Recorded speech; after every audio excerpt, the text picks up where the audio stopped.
Eto, papasok na tayo ng cave. Kuweba.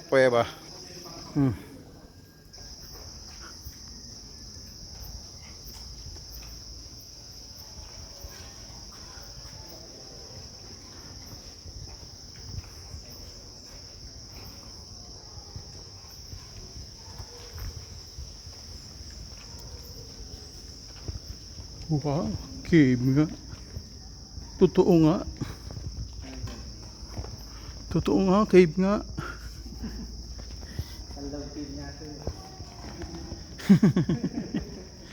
Alam, joke lang. Totoo Dito sa pala. Kalaw Cave naman po kung saan sila nag-conduct ng excavation, ito po yun.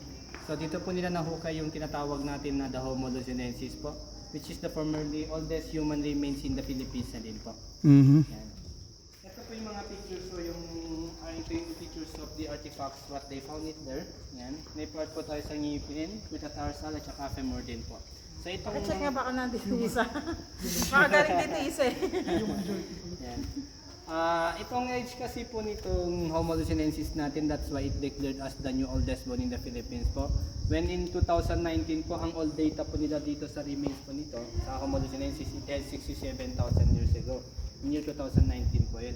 Kasi ito po, recently lang kasi siya discovered in year 2017. It declared as oldest bone in year 2019. Pero yung old date nila, yung running sabi ko, 67,000 years ago po. Ang ginamit ka lang kasi nila na machine in, way back in 2019 is yung old machine po, which is yung tinatawag natin na carbon dating po. And then they continue din po yung research on the fossils din po, and then recently December last year lang din po. Ang picture po National Museum ng edad po nitong Homo lusinensis natin is hindi na po 67,000 years ago, kundi 134,000 years ago na po. Yun po yung mga new data na din po sa fossils, kasi ang ginamit na rin po nila is yung modern machine na din po. Nagdoble yung edad, ano? Yes, halos nagdoble po siya. Pero regarding to the research din po is may tatanda pa daw po itong Homo lusinensis natin. Baka siguro meron pa siyang i-ahead pa. Kasi yung machines din na ginamit din nila, I thought nag-max po siya dun sa 100,000 years ago lang. Okay. Yes. So yung riming yung mga nahukay po nila dito, they already displayed in International Museum in Manila na din po. Yes. Then yung replica po niya makikita dyan sa may Provincial Museum yan sa Tuguegarao. So watch our step na lang din po dito sa part po na dadaanan po natin, kasi may mga portion po na nabasa. Yung flashlight. May flashlight ako, dalawa eh. Oo, may akala, hindi ko alam kasi pupunta, kaya hindi ako nagdala. Hindi ka kasi maniwala sir na caving pupuntahan. Oo, hindi, wala sa akin sinabi. Sabi sa amin, may burgeran.